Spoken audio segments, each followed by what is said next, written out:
All right, so welcome everybody to Northeastern's Quantum Matter Seminar. Today we have Gia-Wei Chern from the University of Virginia, who will be talking to us about multiscale dynamical modeling of correlated electron systems.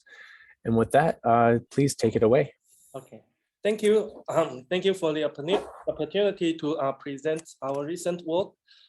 So in this talk, I will discuss two aspects of our research. One is to employing machine learning technique to enable large-scale dynamical simulations in correlated electron systems. And in the second part, if I have enough time, I will talk about our development of a new quantum molecular dynamics method, which can deal with like correlation-induced Mott metal insulator transitions in correlated electron liquids. Okay, so in the first part here, first I want to show that in many strongly correlated electron materials, you can see this kind of very complex textures or patterns at the nanoscales. So for example, in the first picture here, this is an AFM image of these manganites. And the second one is this famous VO2 Mott insulator undergoing a metal insulator transition. And the third one is this high temperature cuprates. And then the fourth one is also a Mott insulator, which is used in this resistive switching device. And you can see that in all these materials, even in very nice samples without much impurities, you can see this kind of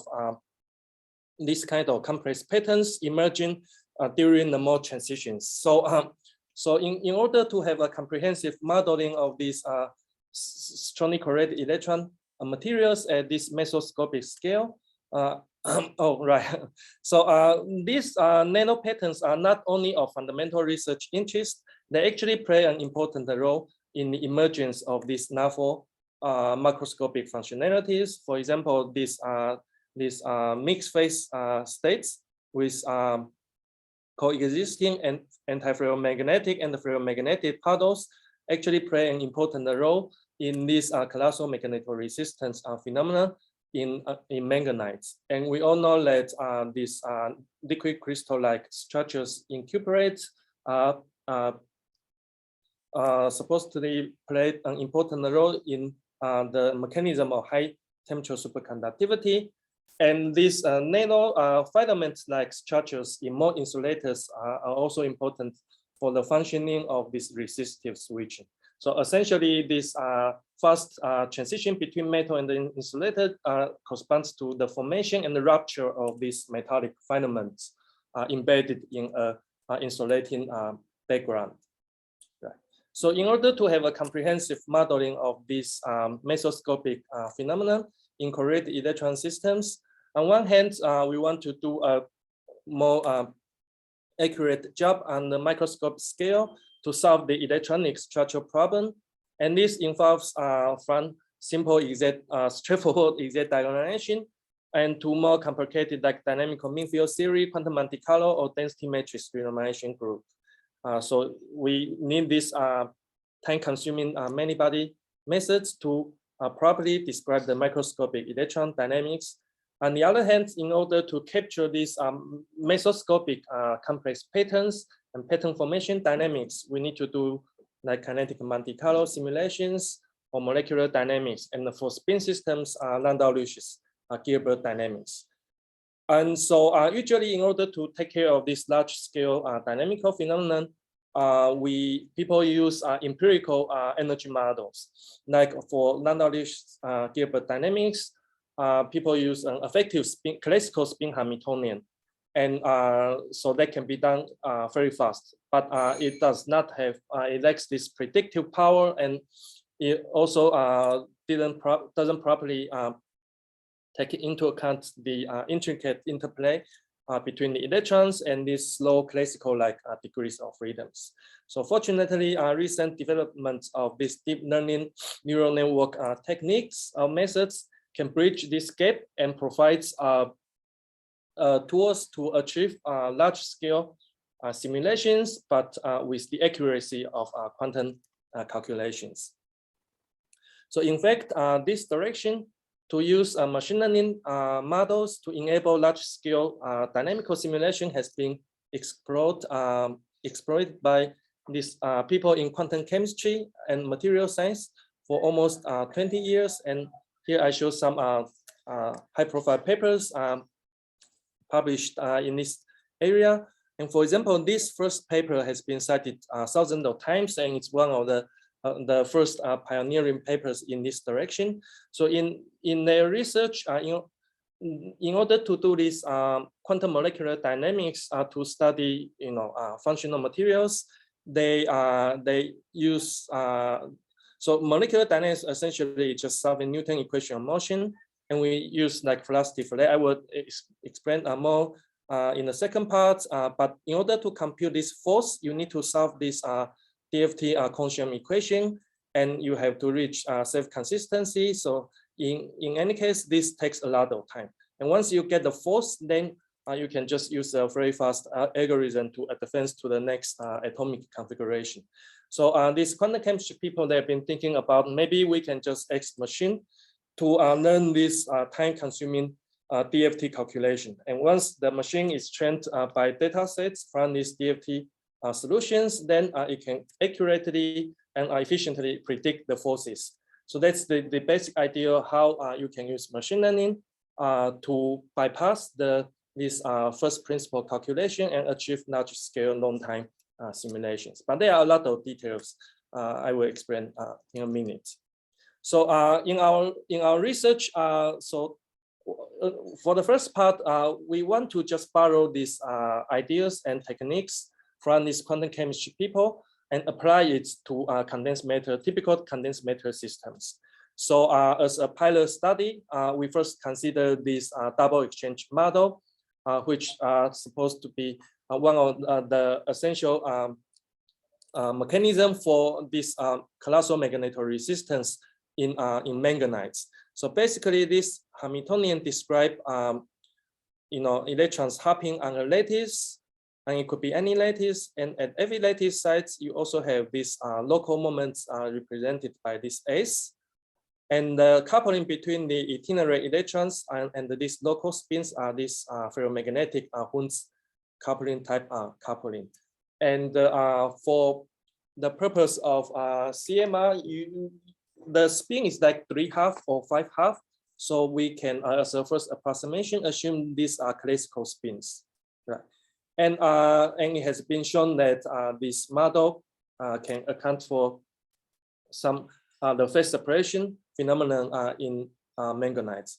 And here I show the phase diagram obtained in 1 dimension by like the DMRG calculation, and 2 dimension by Monte Carlo combined with Z diagonalization for the spin Hamiltonian and also DMFT. So you can see that so the x-axis is the electron average electron number per site, and n equal to 1 corresponds to half filling. So along this half filling line, the ground state is antiferromagnetic Néel order. But upon slight hole doping, so you remove the electron a little bit, filling fraction a little bit, you have this phase separated region, the green area. So and here are some experimental images of this phase separation, a mixed phase states. So like the red is ferromagnetic, and the blue is this charge ordered insulating phase. And while most of the study focus on the equilibrium and the structure, the mixed phase structure of this double exchange model, here we are interested in the dynamics of this system. By dynamics, I mean the slow dynamics, not the non-adiabatic dynamics involving fast electrons. So we assume that the dynamics of the spins are much slower than the electrons. So here we sort of use this Born-Oppenheimer approximation we are interested in the time evolution of these classical spins, but the forces acting on these classical spins come from the electrons. So, to study the spin dynamics, we use this stochastic non-Dirichlet Hilbert equation. So this H is this local exchange field, which is the effective force acting on the spins. And the first two terms here are the non-Dirichlet dynamics, and this is a damping term. And here we also include a thermal noise of the Langevin type. And so the difficult part is the force calculation. And for so-called classical non-Dirichlet simulations, we have this effective spin Hamiltonian. So the first term is like Heisenberg exchange, and then here is the Dirac-Moria interaction, and you can also have force spin or multiple spin interactions. But given this effective spin Hamiltonian or spin energy, it is very easy to compute the force. And once you have this force or this exchange field, then you plug into the non-Dirichlet equation, then you can do this dynamical simulation. And this can be applied to very large scale simulation. People use this to study the dynamics of skyrmions and all kinds of complex magnetic structures. But in our case, since the forces here comes from these itinerant electrons, and this itineracy of these electrons play an important role in the emergence of these phase separated states. So we want to properly include this electronic degree of freedom. And to that end, that means that the force calculation require first solve the electron Hamiltonian at every step. But fortunately for this model, the electron Hamiltonian is basically a quadratic time-binding model. So it can be solved just using exact diagonalization, but still you need the full spectrum. So it still takes a lot of time for large systems. So basically to compute the force is given by this the derivative of energy, and the energy is given by the expectation value of the Hamiltonian. So you need to solve this, diagonalize this Hamiltonian, and then compute the force. So this, if you use brute force in that diagonalization, then people can only deal with like 20 by 20 or at most 50 by 50 systems. So how machine learning can speed up this process, this simulation? So it's like this. So again, the force comes from the derivative of some effective energy, and we call this the machine learning energy. And we first assume that this energy can be partitioned into local contributions, epsilon I. Each epsilon is associated with a lattice size. So we call this the local energy. And we assume that based on this locality principle, that this local energy epsilon I, which is associated with spin Si, only depends on the immediate neighborhood. We call this Ci. And practically, you can introduce a cutoff like 10 lattice constants to define this neighborhood. And so this local energy, which is a scalar, only depends on this spin configuration within this neighborhood through some sort of universal function epsilon. And universal in the sense that for this model and given electron filling. So then we just ask machine to learn this universal function. So it's a function with a single scalar output, but defined on high dimensional space of these configurations. So sorry about the noise. We are doing innovations in the physics building. Let me close the window.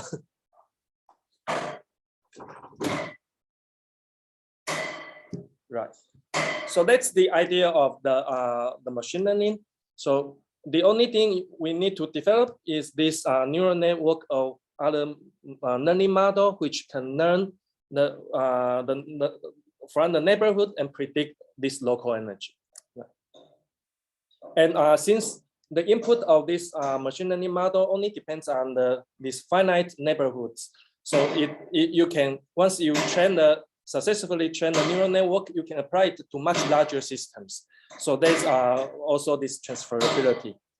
Right. So more specifically, here are some details of this implementation of the learning model.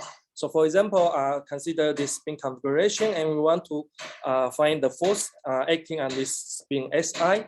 So first, we define this neighborhood with this dash circle as the cutoff. And like I said, this local energy epsilon, we divide the total energy into local contributions. And this local energy only depends on the neighborhood through this universal function. And but in order to take care of the symmetry, because we know this double exchange model is rotation invariant, and so even with this universal learning approximation capability of neural networks, the symmetry of the model can only be learned approximately. But if you want to an accurate exact symmetry to be preserved in the model, then you need to do this through the so-called descriptors. The exact symmetry means that if you take this spin configuration and you rotate all the spins by the same angle, we expect to get exactly the same energy. But if you, without introducing this descriptor to take care of this rotation invariance, the neural network can only give you approximately rotation symmetry. It would not be exact. So here we develop our own this magnetic descriptor. So in order to take care of this spin rotation symmetry, we, instead of directly using the every spin as the input, we first form this we call the bond variable and scalar chirality. So these are already invariant under spin rotations. So we use these as the input to the neural network or the building blocks. But given this spin rotation invariance, they are also lattice point group symmetries. That means if you take all the spin configuration and then you rotate it by like 90 degrees on the lattice, we expect to get the same energy. So in order to take care of this part, we use some group theory first to find the irreducible representation of this bond and the scalar chirality variables. They essentially form a high dimensional reducible representation of the point group. And then from these expansion coefficients, we use this bispectrum coefficients methods to construct all the possible invariants. And then these bispectrum coefficients are the input or the feature variables which are fit into the neural network. And so since the input are already invariant under both the spin rotation symmetry and the discrete lattice rotation symmetries, so we expect under symmetry operations, the output will always be the same. Now, you apply exactly the same process to every other spins on the lattice. So you get all the local energies, epsilon 1, epsilon 2, and then you sum all of them, and you sort of form this larger neural network, or at least in the neighborhood of SI. And then you do this automatic differentiation to get the force. And this automatic differentiation are implemented in most of these machine learning softwares. So it can be done very efficiently. So that's how we can get the force within the neural network models. So for this double exchange model, we built a 6-layer fully connected neural network, and here these 4 are the hidden layers, and 554 are the number of features we built from the neighborhood following this descriptor, and the output is the energy. And here are details about the training data sets, and we use this as the loss function. So this scheme is actually called the beta-pyranano scheme, first developed in machine learning molecular dynamics. So the loss function comes from 2 parts. We want the automatic differentiation produced force to be the same as the exact force, and also the total energy to be the same as the exact energy. And so you see, we don't actually have training data for this local energy, because we actually don't know what is this local energy. It comes as a byproduct of this training process. And once you have this local energy, and then you can get the force, and so that's what we use as the loss function. And here you can see that the comparison between the exact force and the predicted force, and they agree very well with some uncertainties. And later we show that these uncertainties can be viewed as some effective thermal noise. So for example, if you plan to do this simulation at 0 temperature, but because of this uncertainty, you are effectively doing the simulation at some low temperatures. Yeah. And not only that the force prediction is accurate enough, we also apply the trained neural network model combined with the non-Lewis dynamics and do a small scale simulation on 30 by 30 lattice and compare the results with the exact simulation. And you can see that here is the spin correlation function, and the agreement is also good dynamically. So now we have benchmarked this on the static force prediction and also the dynamical evolution on small scale. Next, we apply this to a really large system. Here shows the example of 200 by 200. And without machine learning, if you use exact diagonalization, that means at every time step of this non-Lewis simulation, you have to diagonalize 80,000 by 80,000 matrix. And each exact diagonalization takes maybe a few hours. So it's impossible to do this kind of simulation using exact diagonalization, but machine learning can do this very efficiently. So here I show another case of 100 by 100, so we can see the fine features of the mixed phase states. So so here on the top, I show this nearest neighbor spin-spin correlation. So the blue region corresponds to negative spin correlation, so anti-ferromagnetic order, and the red region ferromagnetic spin correlation. And you can see that the ferromagnetic region corresponds, the lower part is the on-site electron number. So the ferromagnetic part corresponds to these whole pockets, and these are consistent with the picture of double exchange. So these doped holes, they like to aggregate and to form a ferromagnetic clusters. Right. And so next, since we can do this large scale dynamical simulation, we would like to learn this domain growth of these ferromagnetic puddles or whole droplets. And since the number of holes is conserved, so phenomenologically, this phase separation or domain growth phenomenon can be described by this diffuse styles of Wagner theory. So essentially, it's of critical binary phase separation, and this theory predicts that the linear size of this conserved minority phase will grow following a power law with an exponent of 1/3. And in the coarse-grained description, this domain growth can also be described by this equation of so-called model B dynamics. And large-scale simulation of solving this model B PDE also confirm this 1/3 domain growth. And also there's this dynamical scaling behavior. So the dynamical structure factor at different times can be scaled using this typical length scale, time-dependent length scale LT, and they collapse on the same universal curve.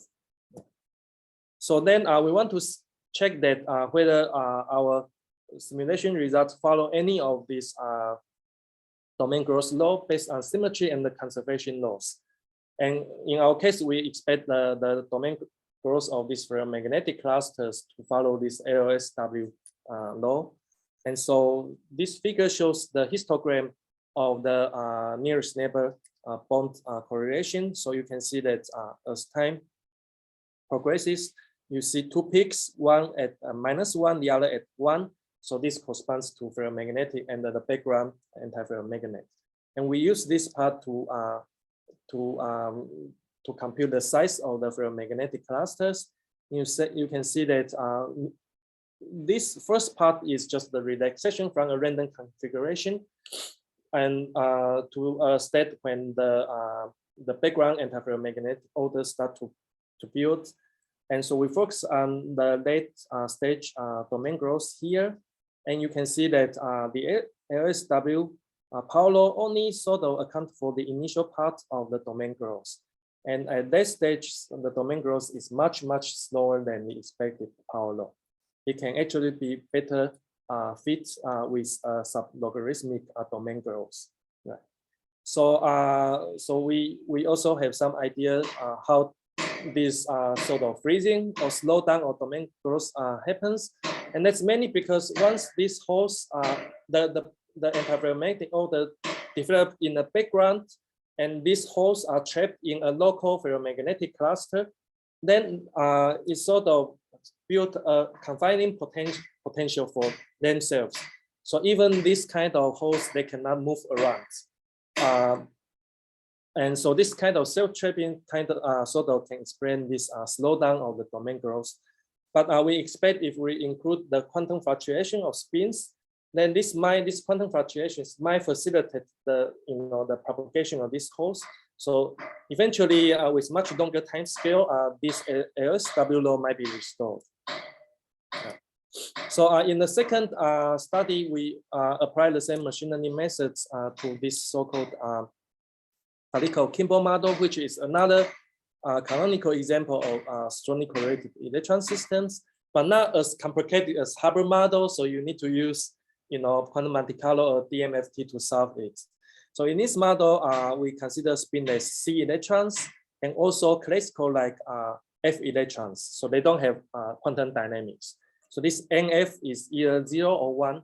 But once you have both C electron and F electrons on the same side, it costs energy. So we use this term, this U term, to mimic this Hubbard repulsion in the Hubbard model for spin up and spin down electrons. Yeah. So this model has been studied extensively, and people try to use this model to understand the formation of stripe phase. And one of the important conclusions from this study is that in order to form these stripes observed in high TC cuprates, you don't necessarily need Coulomb interactions. It can come from pure electronic mechanism. So this was shown by the group mostly free rings. And also using exact diagonalization and just enumerate all the possible configurations, they also build this phase diagram. Here is the fitting fraction, and the x-axis is sort of this repulsion U, and you see many different, many complex ordering patterns of these F electrons. So because you see, given a F electron configuration, NF, the C electron is just a quadratic time binding model, so it can be solved by exact diagonalization. So people also use classical Monte Carlo to sample different F electron configuration combined with exact diagonalization for the C electron to study this thermodynamics of this model. Right.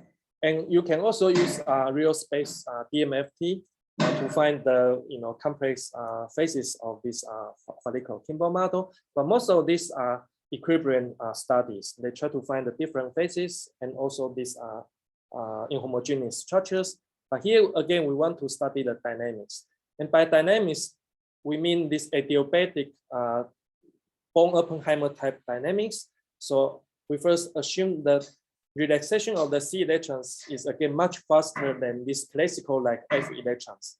So we focus on the dynamics of the F electron, and we assume the C electron can quickly respond to any new F electron configuration.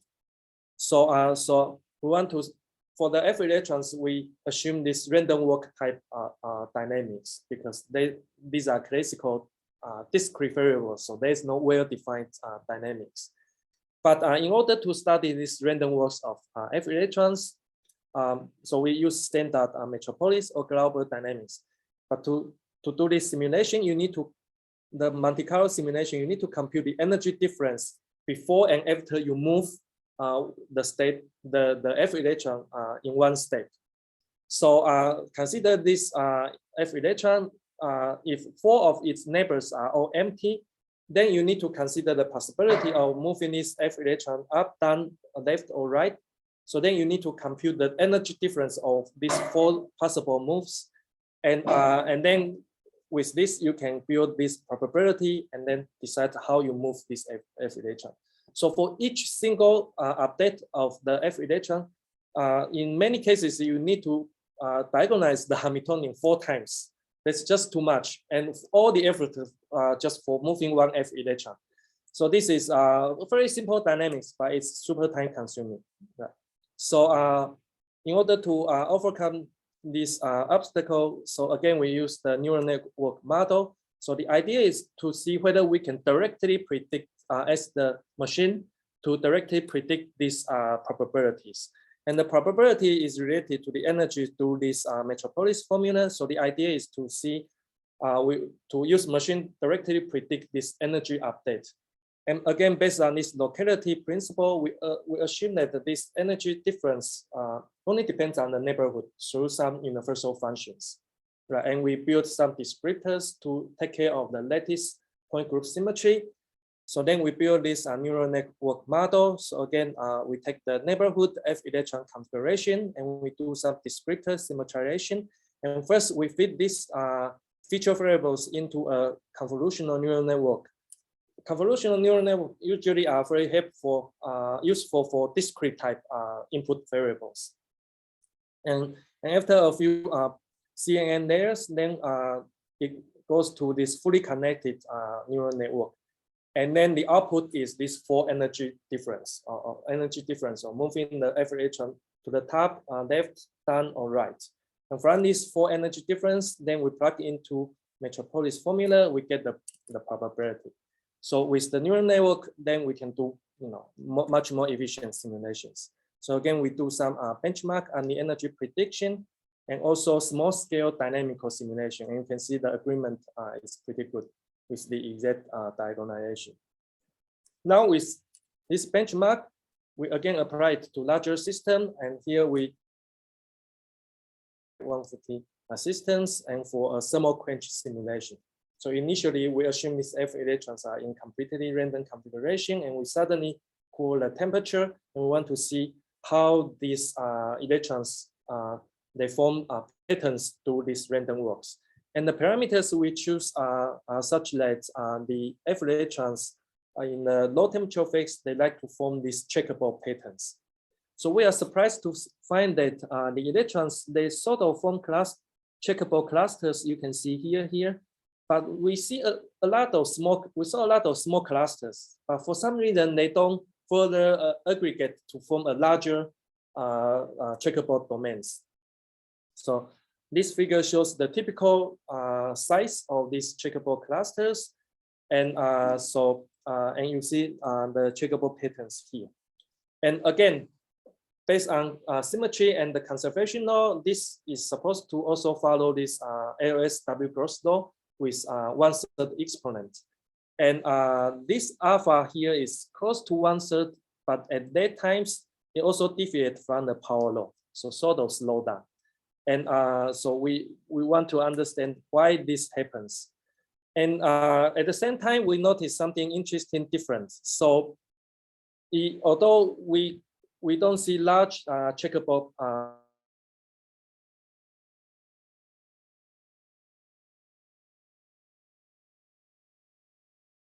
color if the F electron is on A sublattice, and blue if the F electron is on a B sublattice, you see that although the checkable cluster remains small, but clusters of the same color, they like to stick together. So this sort of indicating a hidden domain coarsening or hidden symmetry breaking. So there's a AB sublattice symmetry breaking. So this symmetry breaking corresponds to this checkable cluster on the same sublattice. They like to stick together. So now we can define an effective Ising order parameter to characterize this tendency for the checkable cluster to stick together, and we call this the superclusters. So superclusters are essentially clusters of CDW cluster sitting on the same sites, and this can be described by an Ising order parameter. And you can see that with this, there's a hidden coarsening of this supercluster on top of the formation of the checkable cluster. So 2 coarsening, 1 on smaller length scale, 1 on larger length scale. And we can discover this new phenomenon only through large-scale simulation, which is enabled by machine learning, right? So, so here shows the domain growth follow also, even though it does not follow power law at late stage, but interestingly, the dynamical structure still follows some sort of dynamical scaling. And we also show that once this supercluster becomes larger and larger, it creates these staggered potentials in the neighborhood. And so although F electrons like to join this supercluster, but because of this staggered potential, it's sort of stuck locally in the local minimum and cannot move. And that's kind of explain the slowdown of the domain growth and deviation from the power laws. So these are the first part, which we showed that two pilot studies of using machine learning to enable dynamical adiabatic type dynamical simulation in two canonical correlated electron models, one the double exchange, the other the Falicov-Kimball model. And in the future, we would like to apply the same technique to like Hubbard-type models. For those applications, for those studies, the Hubbard model is much more difficult to solve than this double exchange or Falicov-Kimball model. So it's more difficult to generate training data sets, and the whole training also takes much longer time because of the difficulty of getting the training data. But with the experience we gain from these studies, we hope we can achieve this goal. So then we can really study the phase separation phenomenon, which are very important for like high TC and like this resistive switching VO2 materials and using machine learning methods. Okay, so in the second part, I want to discuss the molecular dynamics methods for correlated electron systems. Right. So why molecular dynamics?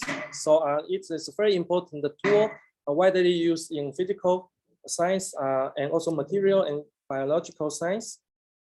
And so it has very wide applications used to study equilibrium and non-equilibrium phase transformations, nucleation phenomenon, phase separation, and like membrane proteins.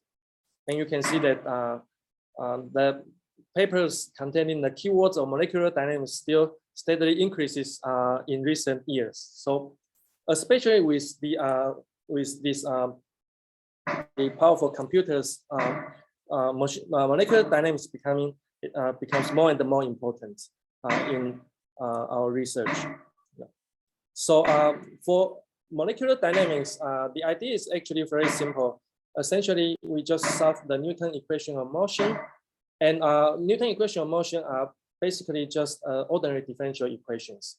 So naively, we would expect we can use like Ranji-Kudai, first order Ranji-Kudai method to solve it. But in most molecular dynamics, we don't use Ranji-Kudai. We only use this second order velocity Fillet algorithm.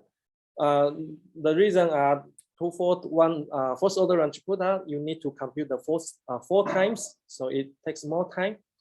And even though it has better accuracy, but on the other hand, this velocity Fillet algorithm, the method itself respects time reversal symmetry.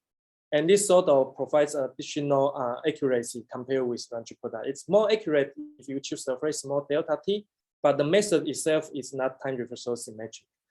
And once you compute the force, then you use velocity Fillet to obtain the next atomic configuration.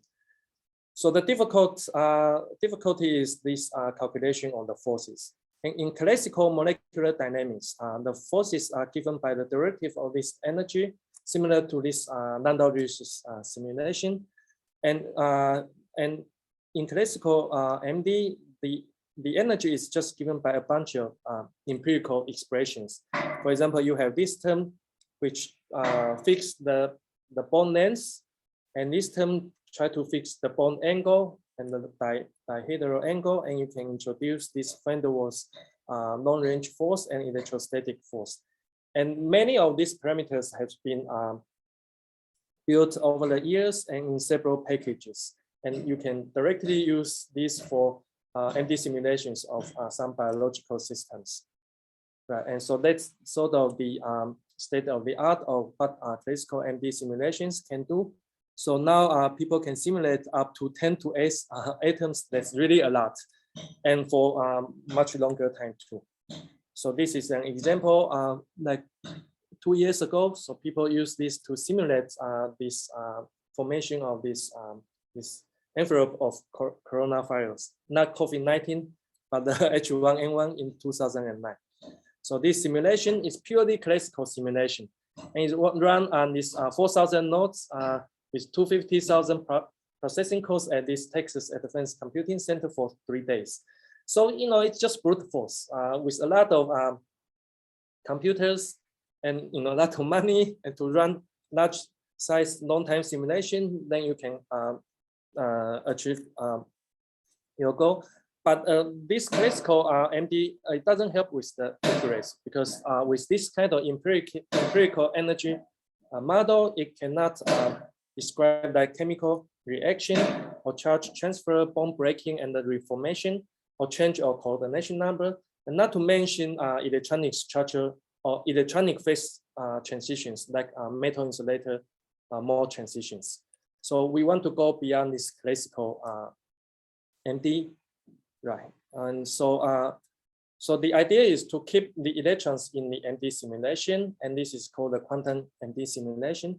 So for quantum MD, the force calculation is given by this formula. So first you solve this many electron Hamiltonian, and then you get the ground states or the eigenstates, and then you use this Hammond-Feynman theorem to compute the expectation value of dHdr, and then you get the force. And then you can plug in this velocity relay and get the new atomic configuration.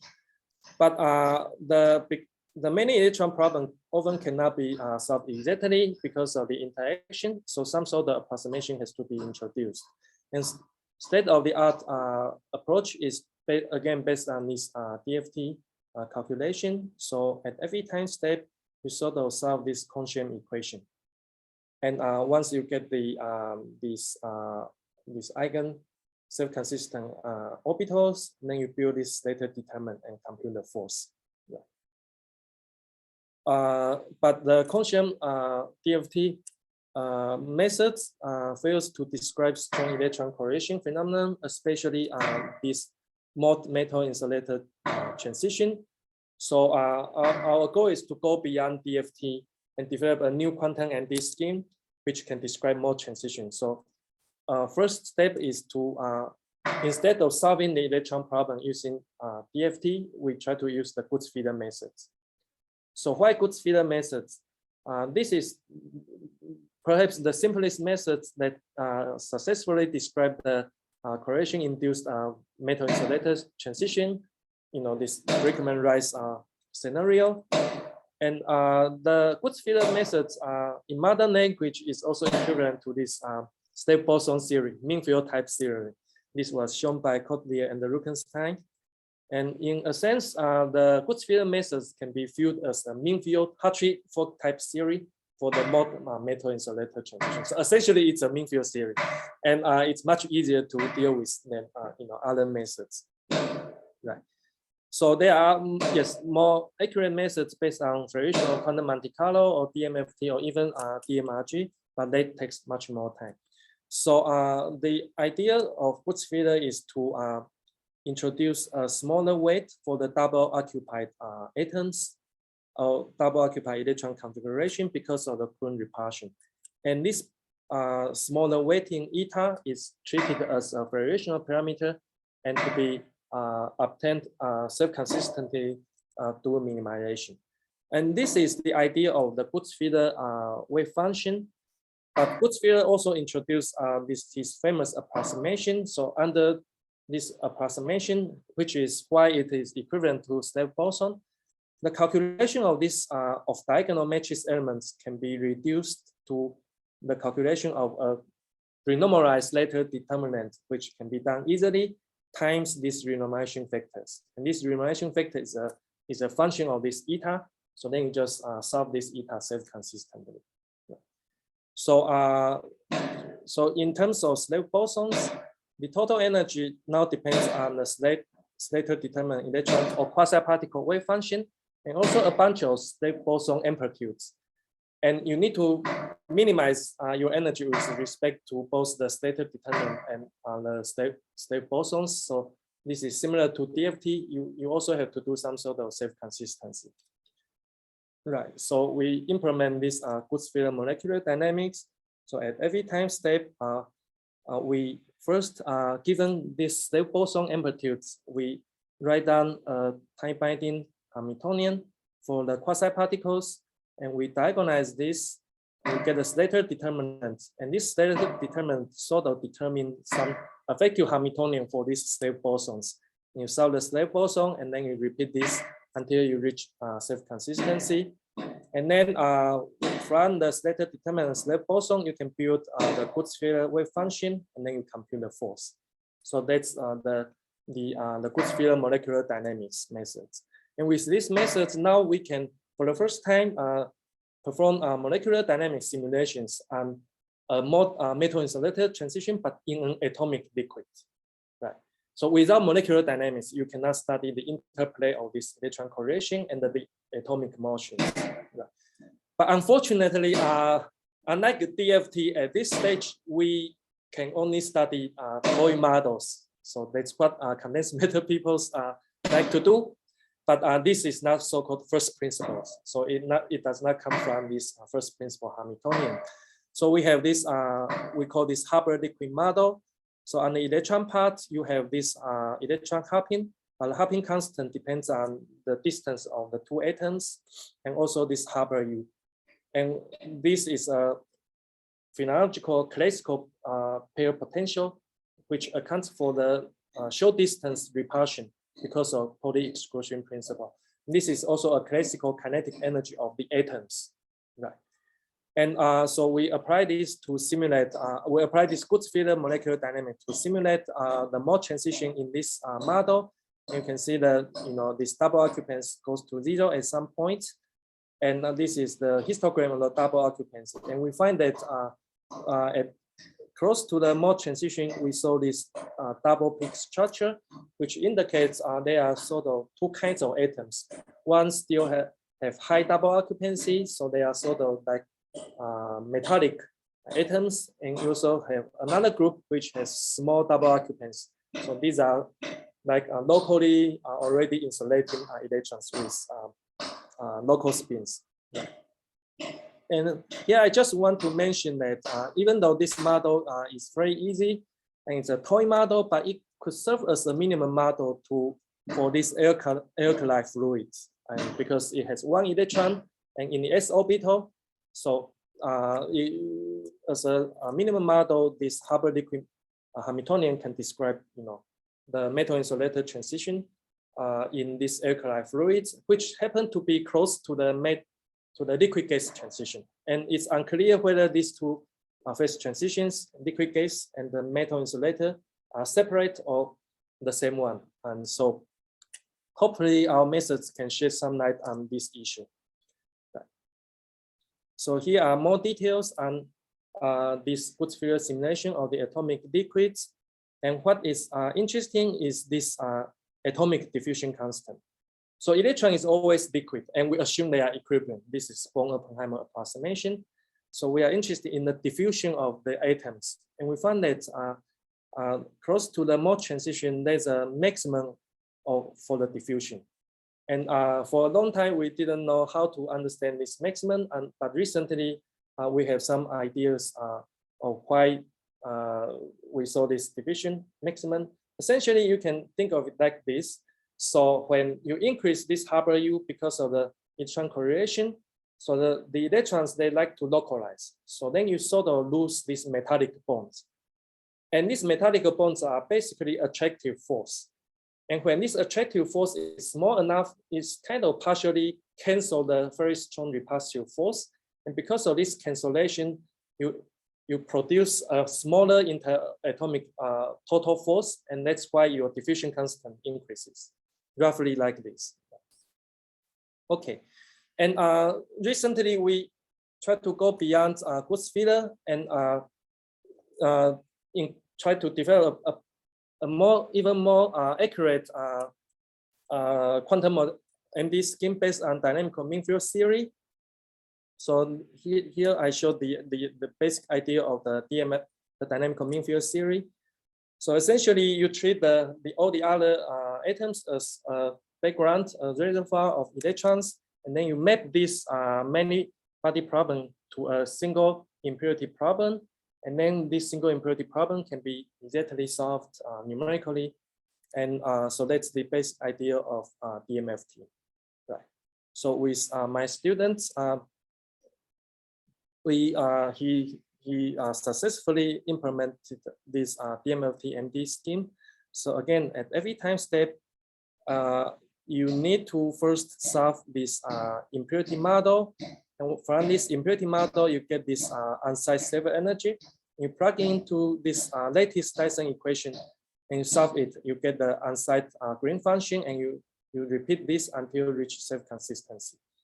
And from the Green function, you can also compute the force. So this is the flow chart of this DMFT MD. Right. So you can imagine the calculation is very time consuming, and we don't even use more sophisticated impurity solver like exact diagonalization, NRG, or quantum Monte Carlo. We actually only use this IPT, iterative perturbation theory. Probably is the simplest one.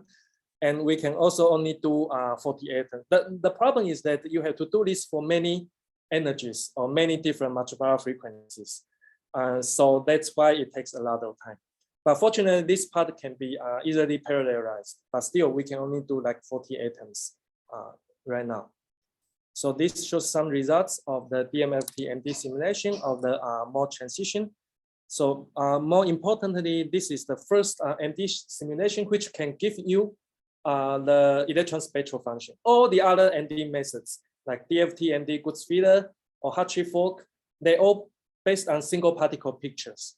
So you don't really see this electron spectral function. In particular, you cannot see this incoherent Hubbard peaks. Right. But DMFT methods can give us this.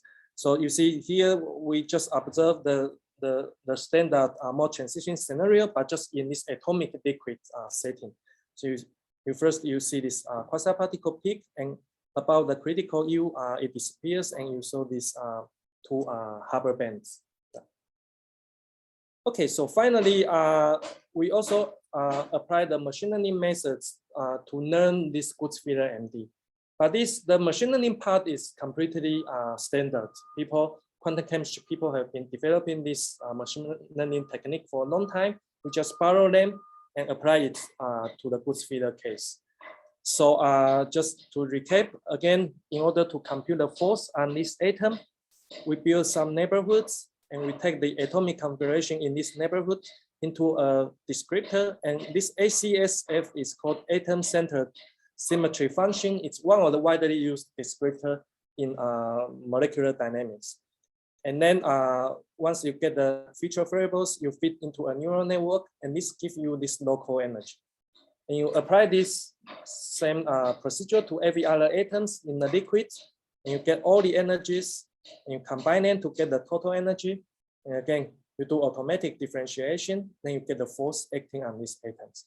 Once you get the force, then you can do your velocity fillet, and you get the new atom configuration. So here I show some benchmark, and you can see that the machine learning results and the exact Gutzwiller simulation almost agree almost exact with each other, not just the energy, but also the pair correlation functions. So this shows that machine learning is really powerful, and they can learn very accurately on the exact simulations. And also here we train the neural network using only 33 atoms. Right. But we can, once we train the neural network, we use this neural network potential, we can simulate like almost 3,000 atoms, and with this kind of accuracy. So the improvement is like 1 million times faster than the exact simulation. There's no way you do exact Gutzwiller with 3,000 atoms. Okay, so this is the summary. Thank you for your attention, and I'm open for questions. All right, thank you very much. That was a very, very fascinating talk. So yeah, questions. Actually, I'll do the first question because this is very interesting. So going back to the stuff with the double exchange model, the spin fermion calculations, and the Falicov-Kimball. Right. So the deviation away from basically the model A dynamic, or I forget the model dynamics for the given symmetries. Oh, you mean this one? Yeah, exactly. So a question I had is this in any way related to the cutoff that you put? So you've got your energy window in your machine learning model. Right. Does that window, or does that slowing down in any way related to the cutoff? Because I can imagine what happens is as you start out at a very high temperature state and the system equilibrates. Right. And as the system develops order, it's possible that there are correlations which are basically happening outside of the window of your machine learning model, right? And that this actually might be making the system slow down because it's not actually capturing the physics on the right length scale. Right. So no, referee also asked similar questions. So we actually did this cutoff benchmark. So we sort of keep reducing the cat up, and we saw the same results. So in order to benchmark. But so here we need to separate two issues with this correlation. One is like even with nearest neighbor spin interaction, like in the standard EC model, but near the critical point, you can see very large structures. Right. So the correlation length of the system does not necessarily have anything to do with the range of the interaction. But here we are talking about the correlation of the electrons and the local properties. Right. And the correlation of the electrons usually decay pretty fast. For gap system, we know the electron correlation decays exponentially. And for metallic system, it's parallel decay, but still it decays fast. And so in general, this guy, Watercombe, he coined this term nearsightedness of the electronic matters. So in general, in most electronic systems, even close to in a metallic state, the correlation length is not. So usually this locality principle is very good. Okay. Right. Yeah. Great. Any other questions? Just want to make sure people can unmute themselves. Yeah, you should be able to unmute yourself. Someone, Noah Bray has one on the chat. Okay. Sorry, I guess I forgot to do. Okay. Yeah, you should be able to unmute yourself. Me? No, Stephen McGill, I think you have your hand raised. He says host is not allowing to unmute. I just changed that, so hopefully it's okay. Well, let me just do that. All right, you should be able to unmute now. Okay, I can unmute now. Can you hear me? Yes. Yep. Hi. Well, first of all, thank you for a very nice talk. My name is Stephen, Florida State University. Want to also continue the questioning line about the first part of your talk concerning colossal magnetoresistance. So you talked about, for instance, towards the end of that section, the role of magnetic polarons as an example. And it reminds me of, well, what was part of the debate maybe back late 90s, early 2000s about the role, well, the question of whether or not the localization induced by AFM order alone through the double exchange mechanism would be enough to account for the colossal aspect of the magnetoresistance. And there was a lot of back and forth about the role of Jahn-Teller distortions and lattice polarons. So, you know, this is kind of an important point when it comes to correlated electrons, because we often encounter an energy landscape in which there are multiple interactions that are all of roughly the same energy scale. And I believe, this speaks to the phase competition and the phase separation that you see. Right. Now, I'm not familiar at all with these types of machine learning methods, but sort of the ability to look into this question of, when does one particular interaction become dominant over another one? Is that something that we can look to these kind of techniques for answers to, or do we have to still rely on, the more traditional approach and not numerical methods, but ones more like along the lines of the exact diagonalization? Yes. So very good question. So yes, when we wrote the paper, we also noticed this discussion on the importance of magnetic tolerance. But from small scale simulations, like people can do almost 20 years ago, I think we will obtain the same conclusion. It's just now we can give more definitive answers on this coarsening or domain growth behavior. But if you only consider classical spins, I think these polarons are more or less immobile. And you can include Young-Taylor distortion, coupling, and also two orbitals. You need to diagonalize larger system, but machine learning can easily learn all these other interactions. It can easily include all these other factors into the machine learning model. But I think the mobility of these polarons, and so whether this polaron liquids scenario or just conventional phase separation, probably you need to consider the quantum dynamics of spins, and also maybe Young-Taylor phonon, and that are sort of beyond the current this adiabatic type machine learning methods, the capability, right?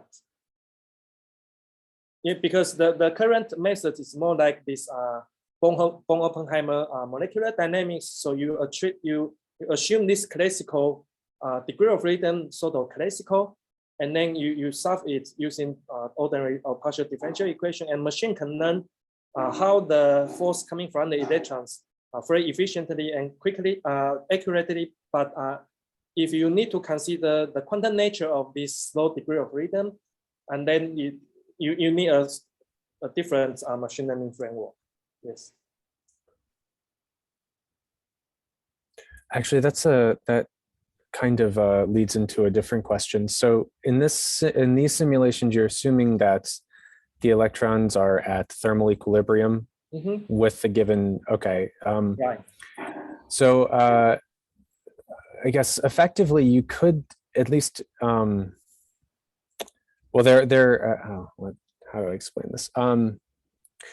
Yeah, have you thought about in any ways incorporating the reaction, kind of a response reaction from the classical spins onto the quantum system? So for example, you could imagine kind of evolving both the wave function of the electrons and the spins in time. Now that's obviously going to be more expensive, but that might include some of these effects that you're just talking about. Right. So yes, so that's there are two issues. One is like in the second part for this molecular dynamics.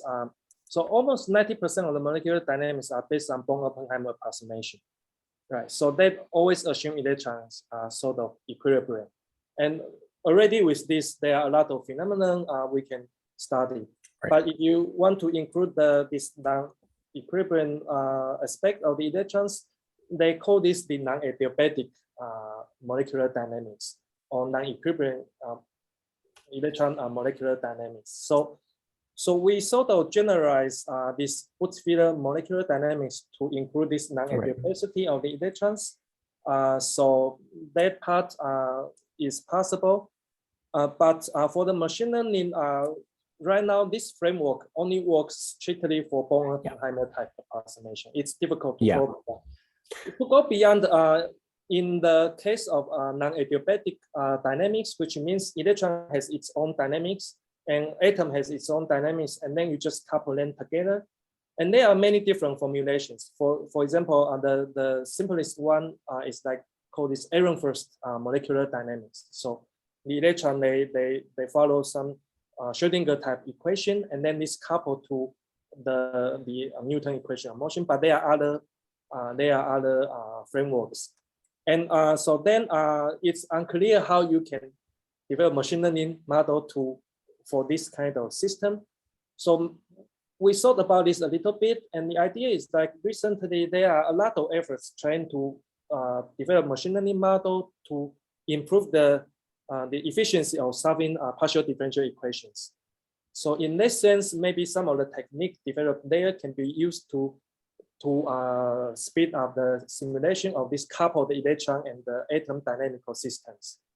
And one novel aspect is how you can efficiently describe the electron degree of freedom, because in PDE, you have a field, but electron degree of freedom is not described by a field.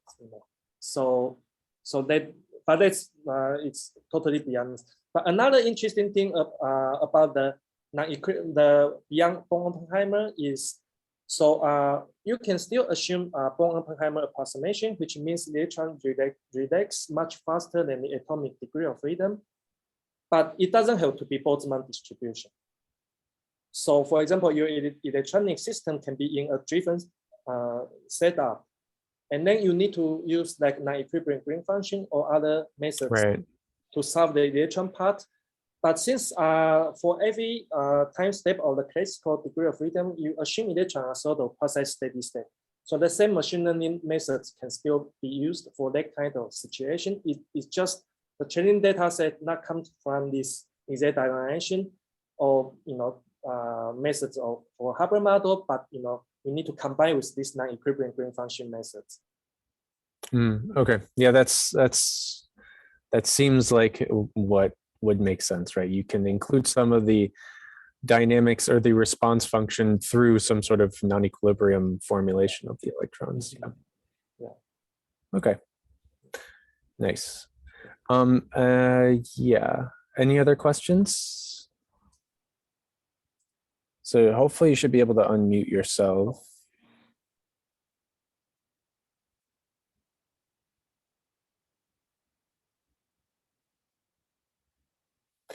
Okay.